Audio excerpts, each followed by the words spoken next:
That's how it all started. Without warning, without a hint, just the voice of the technical director at a general meeting. His smug tone echoed through thousands of home offices like an executioner reading the sentence. Julia blinked once, twice, her fingers hovering over the keyboard. The company's Slack exploded at the same moment. Peach emoticons, silence. Someone accidentally sent a crying GIF. From now on, he continued, trying to hide his grin. Julia Edwards no longer works for our company. A one-year ban on working for competitors was signed. We thank her for her past services, past merits, as if she hadn't been carrying the entire infrastructure for 5 years and hadn't been patching up the old cat so that it still worked. As if she hadn't stayed up until 3 a.m. last Christmas during the outage while he was skiing. And now he was erasing her name, Sviki, as if she were an intern who had embarrassed herself on a coffee break. Julia's camera remained on. A face without emotions, no tears, no anger. This is the look you see before a thunderstorm. This is a joke, someone whispered into the microphone. Seriously? Wrote another. The director didn't blink an eye. We take the protection of intellectual property seriously. Julia knew this when she signed the contract. Leadership. It's funny to hear this about a man who once asked her how to unzip an archive and was offended when she did it for him. Julia slowly pressed exit meeting. The screen went black. No farewell, no words. She stood up from the table in her small room. The heart was beating as if it was trying to break out. The cat on the windowsill lazily opened its eyes. Well, that's all. She walked up to the shelf. The third tier behind the dried flower and the mug is the Reliable Employee of the Year. There was a secret box. She opened it. Inside, there is a flash drive with the inscription Rudex Final V5 marker. Julia looked at it, then put it in her jeans pocket. Meanwhile, Slack, the director, left a farewell message, dry, polished, clearly written by HR. We thank Julia for her contribution and wish her continued success. Not a word about the fact that it was she who created the recovery system after the base collapse. Not a word about how she was the one who rewrote the cash model on Holiday while he wrote posts about gratitude and family. Without it, everything would work like a broken robot vacuum cleaner. A couple of days later, her email was filled with the same thing. Are you okay? Did she really sign the ban? What happened? She didn't answer anyone. After all, no one really knew. In fact, she hasn't signed anything yet. The lawyer warned her that the documents would arrive soon. She hadn't even seen the agreement prohibiting her from working for competitors yet, but she knew it would be there and she knew what to do. She opened her laptop, disconnected from the corporate VPN, deleted Slack, turned off the work computer, and hid it in the still warm closet behind the laundry basket. I took out my old personal NKP laptop with coffee stains and a taped-over webcam and wrote one phrase in an encrypted note. If they want war, they should have read the fine print. The next day, the courier brought the envelope. Inside is a letter of resignation, a non-disclosure agreement, and a particularly strict one-year ban on working for competitors. Yulia slowly read the clauses. You cannot work for similar companies. You cannot consult. You cannot participate in projects that are even slightly similar to their product. They really thought they had buried her career. She poured herself some water, sat down, and made a list. On the left are all the systems she worked with. On the right are all the committees with her name. At the bottom are 3 letters JB and the date 5 months ago. The day she started making copies, just in case. There are 2 types of people in IT. Those who think a couple of weeks ahead, and those who plan for a year and don't tell anyone. He thought she was one of the first. She inserted the flash drive in her laptop and waited. While it loads, whatever he considered his victory, it began to die the moment she left that doorbell. The government website froze twice before it allowed her to submit her application. At 2:47 a.m., she sat in the kitchen in the cold light of the screen, mechanically clicking on forms. I hardly ate anything, just cola and old cereal found behind the soda. Filing for unemployment was like admitting defeat to a machine that didn't care. She pressed send. Loading wheel. Great text. The application is awaiting a response from the employer. 3 days later, the answer came. Rejection. Reason. Dismissal under this article without the right to benefits. Signed by HR Current. Yulia smiled bitterly. Of course, Karen. The PDF states, violation of internal rules, ignoring management instructions. In fact, she simply told the CTO that his idea would lead to a security hole. He didn't like it. The phone vibrated. A letter to her personal email. JWS user access denied. The list was long. Camflearns Ju GitLab. Slack Jisusuadi. The post office was no longer working. Even from the wiki that she created herself, her name was removed. Instead of an avatar, there is a gray silhouette. She clicked on one of her comments. Access was denied, and then the real blow came. An internal message for engineers accidentally reached her through a junior developer. It read, "Please note that Yulia was not directly involved in the creation of the current infrastructure. Any perception of her authorship is erroneous. No further discussion is required." She looked at this line as if she had been slapped in the face, not directly involved. 5 years of architecture meetings for platform rewrites, hundreds of late-night launches. That patch into the Christmas canon that she made right from her dying grandmother's hospital, distributing internet from her phone, and now for the company, it was as if she didn't exist. She closed the laptop and just sat there, staring into space. There is silence after betrayal. It is not loud. She strangles and whispers. It was stupid to trust. She didn't move for a whole hour, and then she did something she didn't expect from herself. I opened an old notebook and wrote 3 words in the margins. Let them prove it. From that moment on, everything began to change. She began to collect evidence. It wasn't the corporate files they'd already cleaned up, but their personal backups, local commits, confirmation emails, and architecture diagrams that they'd downloaded before meetings. I found old screenshots, even stickers with diagrams drawn on them. She also had a flash drive, but she hadn't turned it on yet. It is still early. She downloaded the entire archive from GOP, saved her pages in Anon, and reconstructed the database structure from memory. Everything was a little but enough. Silence became a strategy. A few days later, she walked into a law office on the east side of town. The building is simple. The sign is without unnecessary words. A secretary who had clearly seen thousands of similar stories, but still knew how to sympathize. Julia Edwards. Yes, Mr. Latner is waiting for you. The lawyer was about 10 years old, wearing jeans and a jacket. It's clear he's had a history of fighting corporations and their NDAs. He leafed through her documents for about 15 minutes, nodded, chuckled a couple of times, then leaned back in his chair. First of all, they're afraid of you. This is what it all means. I've seen this before. To be afraid, she was surprised. He tapped his pen on the clause of the agreement. This is too much. This is not a standard text. It's written as if you were going to open your own company tomorrow and tear them apart. She remained silent. He looked at her more closely and grinned. I should be worried. I don't know yet, she replied. He nodded, respecting this answer. Unfortunately, under current law, this agreement is barely enforceable, but it is enforceable. They will argue that you had strategic access to client data. A judge will likely side with them if the issue is disputed. Julia lowered her eyes, but he continued. But recently a new law was passed. Comes into force on January 1st. And when it comes into force, such agreements will cease to apply to most workers. Then she raised her head sharply. True, absolutely. But until January, you need to stay clean. No leaks, no paperwork, no violations. Step over the line even once, and they'll drag you to court so fast it'll make your head spin. She nodded. What if I don't cross? He leaned forward. Then on January 1st, they will have nothing left.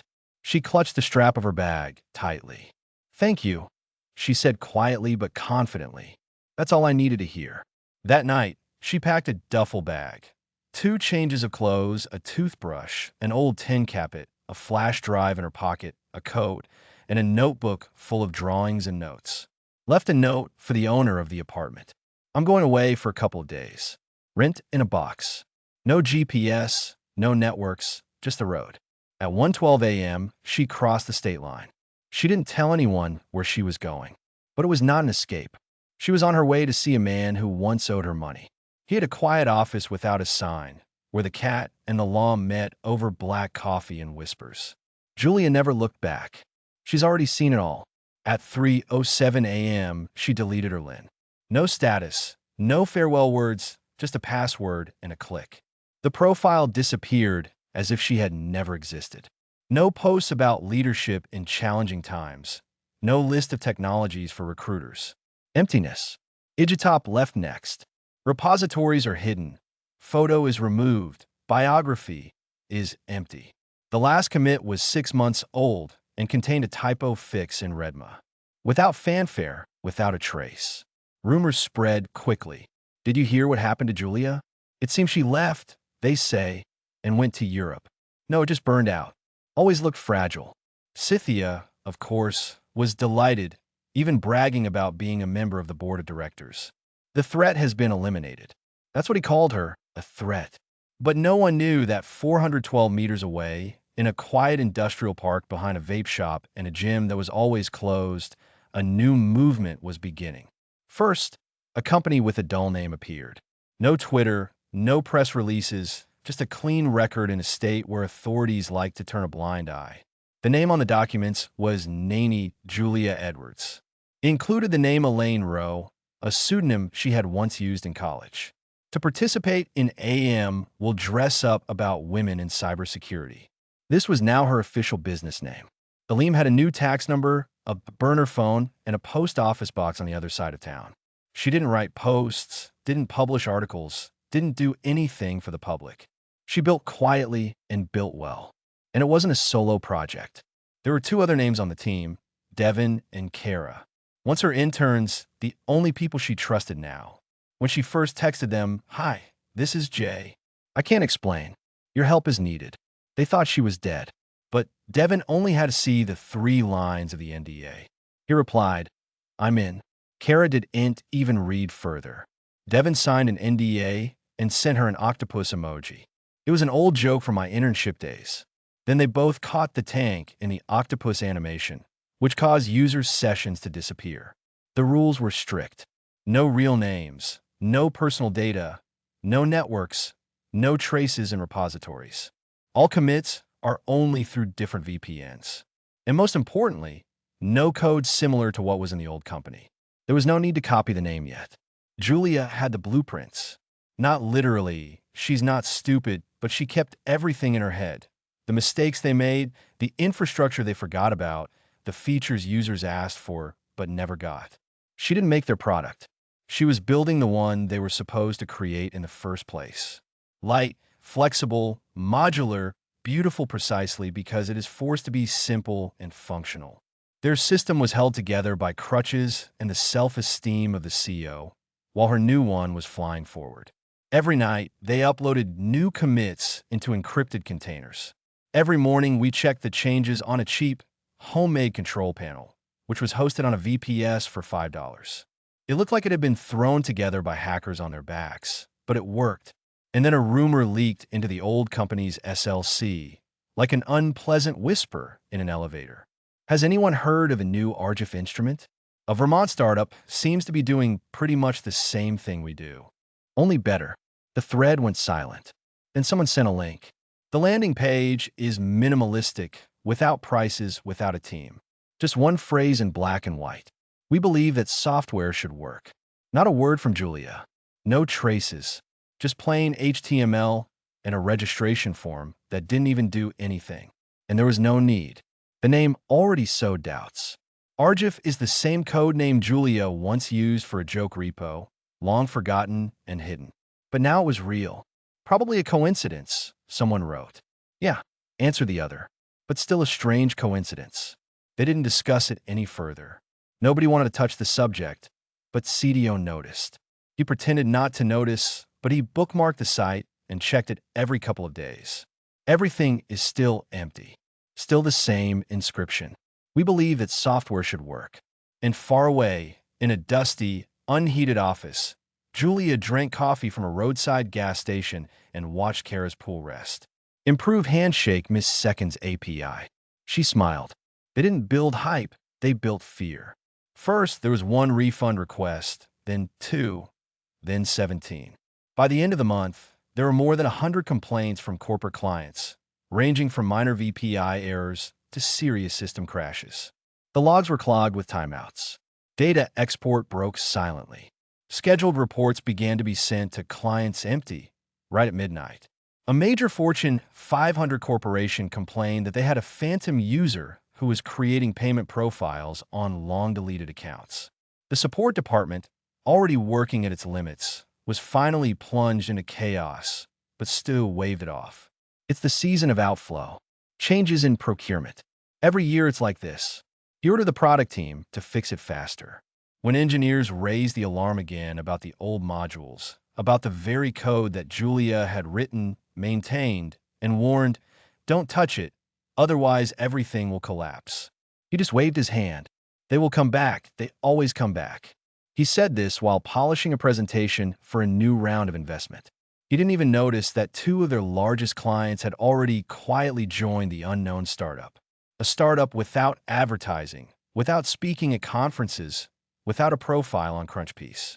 Just a name that popped up in the ghost mailboxes of ordinary ethnists. And then, on a foggy morning at 2 a.m., an article came out on Medium. The Emperor has no stability failure. Author Basilisk Diff. The text was harsh, surgically precise, without emotion, without shouting, pure analysis. It described the architecture of a large B2B platform that was too similar to Julia's company. The article revealed a vulnerability in a dependency chain where two services had not been updated since 2018. We investigated a caching pattern that was silently corrupting data under load. There was even a mention of the internal Falcon Bridge service, a name that only appeared in closed chats and once at a company party, when Julia jokingly said, "Falcon Bridge sounds like a damn bungee jump." Since then, the name has stuck.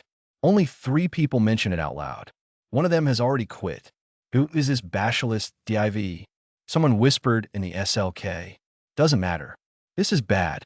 The post went viral. The CTIs forwarded it to the CIO. Purchasing managers quoted him in letters demanding reports. Professional chats lit up like slot machines, and gradually it all began to trickle down inside the company. But CEO was still smug. It's just noise. We have a strong pipeline. He said this while the number of support tickets doubled, and lawyers quietly wrote to his assistant asking what Falcon Bridge was and whether we had a license for it. And Julia was reading an article from an old phone in a bar on A91. A bar with sticky seats and a jukebox that played only Sad Country or Creedranter. She just finished coding. Devin came up with a way to speed up client encryption and cut the download in half. She promised to buy him a burger, but instead she sat alone in the corner, drinking glue-flavored bourbon and rereading the Medium article. She didn't smile. She didn't need it. She simply chanted slowly, watching as the post rose to the top of HK News. No one will connect her with this. Perhaps they'll remember a joke, unless they remember her. But no, she's already become a ghost, and ghosts don't tweet. Across the room, an old television flickered above the liquor shelf. Local news, snowfall, traffic jams, tax reform. The phone vibrated. Number unknown. She let it ring twice and then picked up the phone. Hello. The voice is familiar. One of her quiet connections, a man who had access to the government building. They hadn't spoken for several months. He didn't waste any time. The law has just been passed. 38 for, 12 against. The governor said he would sign. Julia held her breath. He continued. Comes into force on January 1st. Incompetence for IT specialists have been canceled. You are free. Just a little bit more to wait. There was silence on the line. Then he asked, "You knew, right?" Julia exhaled through the bar window, which was fogged up with her breath. "I was hopeful," she said. He laughed dryly and hollowly. "Well, then they're finished." She went outside and hung up. The first snowflakes began to fall. The whiskey warmed me evenly and cleanly. There was a flash drive in her coat pocket, still untouched, but not for long. Somewhere between the 4th consecutive night of refactoring and the 28th legal check. Julia understood the formulations. She created not just a product, she created a lever. It all started with the skeleton of the same architectural idea, which she once offered in rooms where bosses discussed logo colors rather than data integrity. But now she didn't ask for permission. No presentations whatsoever. We'll come back to this later. Only the code is clean, fast. Its name has not yet been invented. Internally, the team called the system RGAFE, But it won't stay that way for long. She was ready, built from scratch on a modular architecture, without copying the company's old proprietary frameworks, but better than them in almost every way.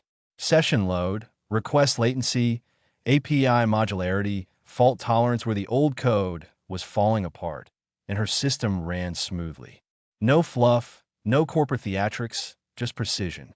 Kara made the front end lightweight, fast, and focused on accessibility, which Julia dreamed of but never received support for.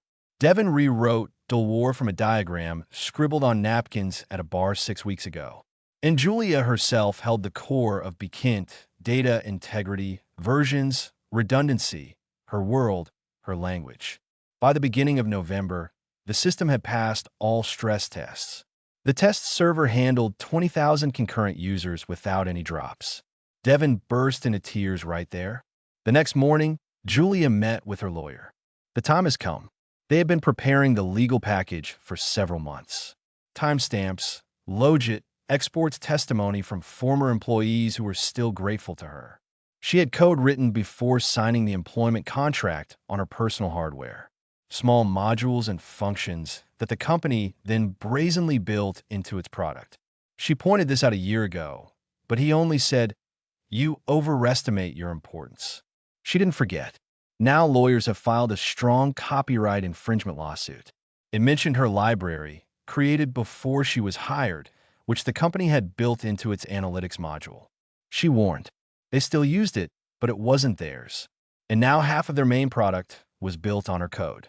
Once the lawyers had finished and the package of documents was printed, numbered, and sealed for mailing, Julia had already taken the next step. She made a deal. The target is a mid-sized company, a competitor, an undervalued player in the market, but with money, leadership, and a hatred for the bloated monopoly run by its former Sue. The director agreed to meet immediately. No presentations, no unnecessary words, just a personal demonstration and one phrase. Want to own the future version of this industry? I give you the keys. He looked, listened, nodded slowly. Asked one single question. When can we launch?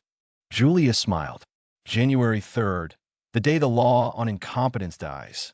He bared his teeth as if he had been given a sniper rifle with target coordinates already in his hands. The contract was signed in less than a week. The license agreement was flawless. White label rights, full launch permission, three-way exclusivity, and a red button clause that Julia left in case anyone decided to play dirty. Meanwhile, her old company was setting itself on fire. CDO, without understanding anything, announced a new round of investments. He feigned confidence, chatting to TechCrunch about unprecedented growth and the new generation solutions. Meanwhile, engineers were quitting, clients were leaving, and the churn was growing. In interviews, he spouted off trendy buzzwords, and on Instagram, he posted photos of himself hiking shirtless with captions like "building the future step by step." But behind the scenes, panic was setting in. A leak from a product manager reached Julia through DiveOn. Another big client has left. The support was drowning out. The volume of internal tickets has tripled. The manager of Drops abandoned the project right in the middle of the sprint. And they didn't even know that Julia had the legal equivalent of a detonator in her hands. But they will find out soon. Now she wasn't just making code. She drew lines in the sand. Every decision carried weight. Every line in the contract, every text, every signature in the Git.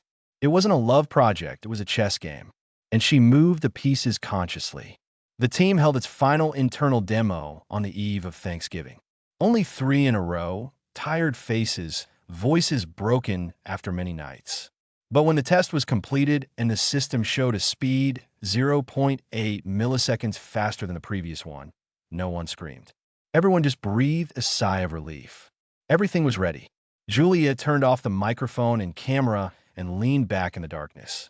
A year ago, she left Stretch humiliated and empty. Now she had a product the old company couldn't compete with, and a contract that would start the day the pointless law went away. She whispered into the void, "You should have buried me deeper," and pressed deploy. The letter landed on Sue's desk on Tuesday morning, sandwiched between a letter from a venture partner and a catering bill for a strategic management retreat that never happened. Cream envelope, embossed seal. No drama, no hysteria. 5 quiet pages, calm, harsh, and flawless. Subject: cease and desist immediately. Unauthorized use of proprietary components. LLP's comments to the company's technical director have been edited. The first paragraph was surgically precise and even polite. He referred to specific modules, creation dates, dependency graphs. And there was one line, underlined in blue pen, with her initials. Component originally written and registered by Julia Beatrice Edwards on March 12, 2017. First, he laughed out loud, right in the middle of the office. "This is a joke," he shouted, waving the letter like a parking ticket. "She's no longer in the industry. We ruined her career. This company, don't worry, only deals with dog bites." But the laughter didn't go far. The new product manager who replaced Julia turned pale. She immediately recognized the module in question. He was at the very center of their analytics, the very one they hastily expanded in the second quarter without proper verification. 2 weeks ago, engineers already hinted that there were problems in the old code. One even asked, "Hey, it wasn't Julia who wrote this, was it?"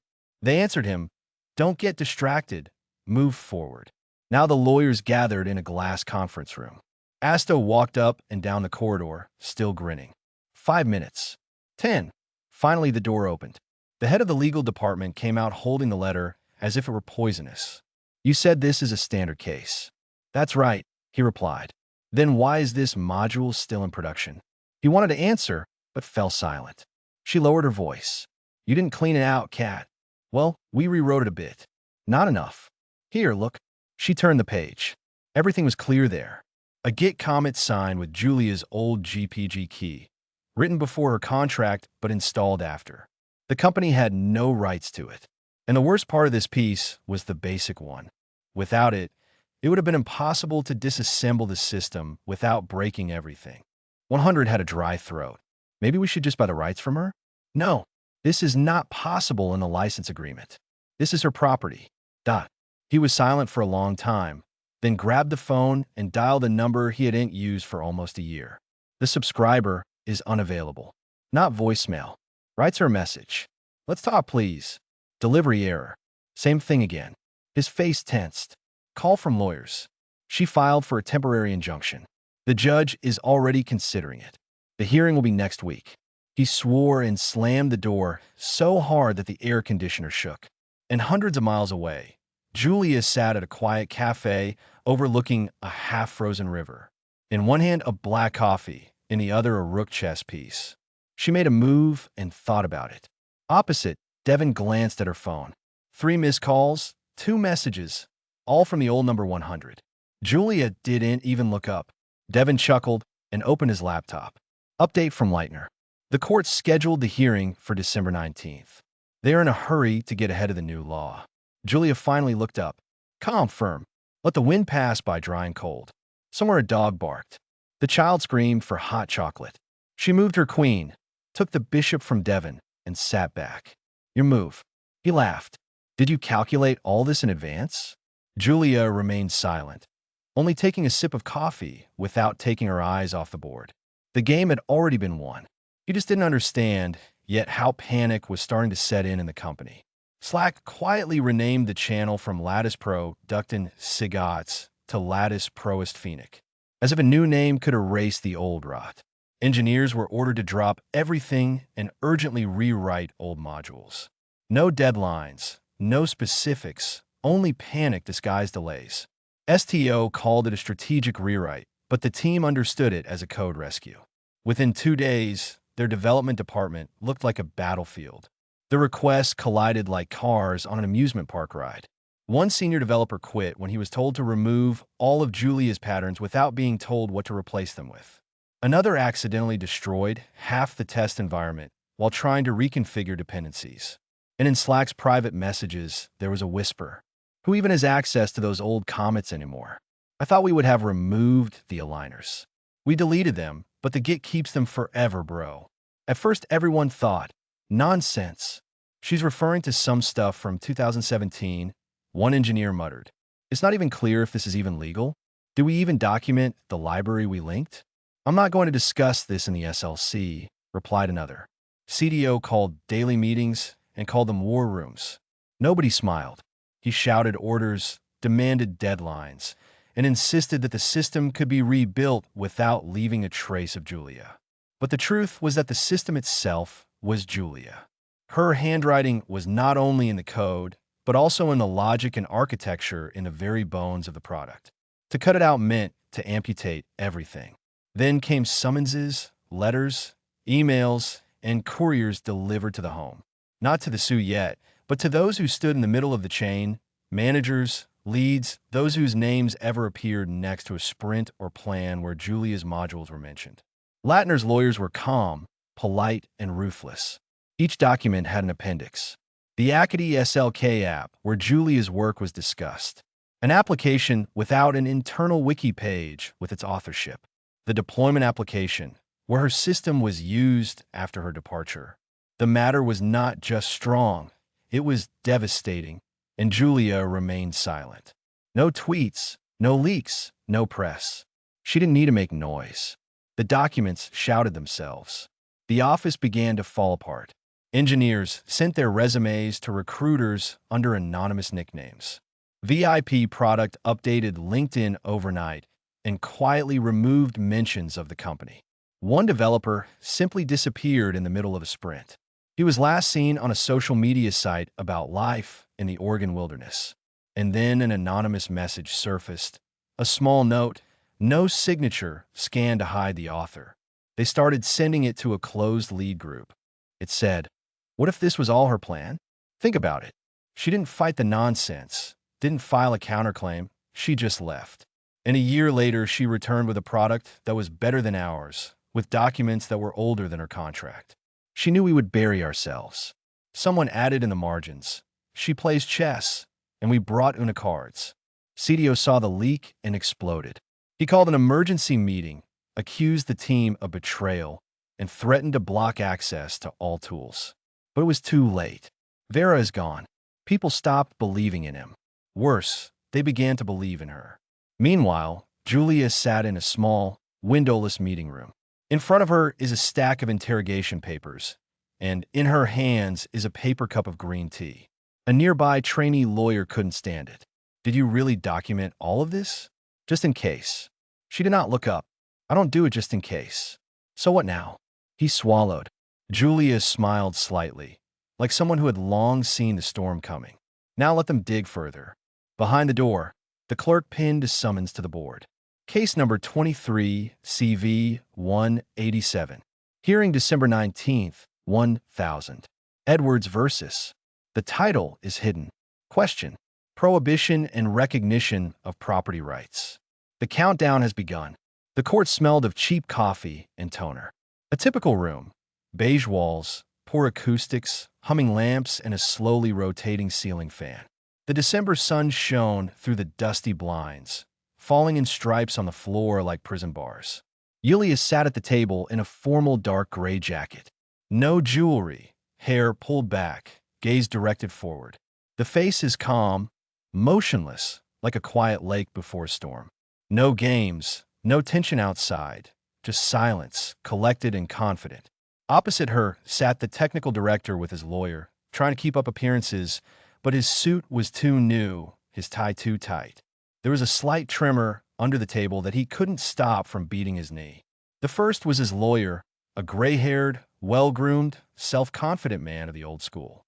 One of those who never worried about paperwork, thinking that his name weighed more than the law itself. "Your Honor," he began in a confident voice, "Ms. Edwards knowingly signed a 1-year non-compete agreement upon leaving her employment. Despite this, it launched and licensed a product that directly competed with our platform during this period." He smiled as if he had already won. The judge nodded, his face expressionless. "Continue." The lawyer handed a copy of the agreement, highlighted in yellow, towards the judge. "We demand a permanent injunction against the sale and development of Ms. Edwards' product, as well as the disclosure of her partners and funding sources." She broke the contract. Julia didn't move. Her lawyer stood up slowly. "Latner." No effects, no raised voices, just the slight rustling of papers. Your Honor, he said calmly, that clause is no longer in effect. Lawyer CDO gave a loud fart to attract attention, but Latter continued. Under Section 74 by Section 2 of the State Labor Code, which went into effect on January 1st of this year, non-compete agreements for professionals in the field will be deemed unfair and invalid. He didn't raise his voice, but simply moved the printout with a highlighted line towards the judge. The judge adjusted his glasses and read aloud. Any contractual clause that restricts a specialist's right to work in a similar field is considered invalid as contrary to public policy. Silence reigned in the hall. Lawyer CDO leaned forward and read the line again, more slowly. His face changed. The confidence was gone. The eyebrows drew together. The lips twitched in disbelief. He leaned towards CDO and whispered something. CDO's smile faltered and disappeared for a second. The judge looked up. So Miss Edwards never broke the contract? Latter nodded. That's right, Your Honor. The judge placed the page on the table carefully, as if the paper might explode. I will consider both sides fully, but the law is clear. Unless the defense can prove that this law doesn't apply here, which is unlikely, right? There was no violation. Julia took a slow, deep breath, so she didn't breathe for a whole year. Lawyer CDO stood, but his back seemed to be bent. He whispered again, this time in despair. CDO leaned over, eyes wide open, voice barely audible, but picked up by the microphone. What's happening? The lawyer pursed his lips and answered quietly in a low voice. She knew. She knew all along that the law would change. Across the hall, Yulia didn't flinch, didn't smile, didn't even blink, because the only thing louder than the silence of rightness is the silence of rightness. The decision was announced at noon on a very ordinary Thursday. It was such a mundane day, as if the universe itself was testing whether she dared to taste this victory. There was no theatrical pause, just a clear blow of the hammer and one clear sentence that thundered across the entire industry. The court ruled, all rights to the original intellectual property belong to the plaintiff. The defendant is obligated to enter into a license agreement for further retroactive use. CDO did not rise, did not move. It was as if all the air had been let out of him. It wasn't just about losing. The decision was binding. Their company stood on its foundation, and now there was a for rent sign hanging on the foundation. The news spread in less than an hour. Headlines: Engineer wins historic Pius case. The law abolished non-sumptions. The tech giant owes millions for the cat of a former employee. David versus Leoff. Julia Edwards versus Excedio. Investors did not wait for excuses. A few days later, they withdrew the money. The She Series round collapsed like a punctured lung. Contracts were frozen. The purchasing team started sending emails with subjects like reassessing the platform's viability. CTOs, who had recently played golf with him, now forwarded links to articles without comment. The old company released a statement. Something about respect for the legal process and the hope for amicable licensing negotiations. Julia read this over breakfast in her new office. High ceilings, the smell of fresh paint and carpet, a glass wall with her name in black letters on a clear window. Her team consisted only of her own people, an analyst who could speak the language of law better than English, UX designer from NASA, product from a former competitor. No one forced her to report every day or burden her with unnecessary presentations. Everyone was just working because they believed in the product and believed in her. On her light walnut desk lay one item that didn't fit into the decor. An old scratched flash drive with writing written on it in marker. Root underline, excess underline, final underline V5. The very thing she took in her pocket on the day of her dismissal. The day she left silently with dignity, with the documentation and her plan archived in silence. She never connected it, and there was no need. Everything she built afterwards wasn't on a flash drive. It was inside her. The license was issued on the same day. She allowed them to use her modules, but for money. A seven-figure sum up front, plus monthly fees tied to platform usage. They couldn't refuse. There were already court injunctions in place. They didn't refuse. CDO didn't call or show up. A junior lawyer was sent to sign the documents. Julia imagined him sitting in an empty office, staring at walls he no longer controlled, wondering how that same erased girl had become a shadow that now hung over every budget. She didn't write to him. There was no need. The first money just appeared in her account. She forwarded the notification to Latmir with a short phrase, "Thank you. I'll treat you." By sunset, the windows of her office glowed with golden light. The team worked with quiet music, lines of code, the smell of coffee. Julia stepped out onto the balcony, breathed in the breeze, and looked out at the city. The justification was not resounding. It was not accompanied by applause. It was that she now owned her time, her mind, and her name. She didn't burn down their house. She left him, but on her own terms. And now, every click, every report, every breath of the platform brought her money. This is not revenge. This is income. Yes,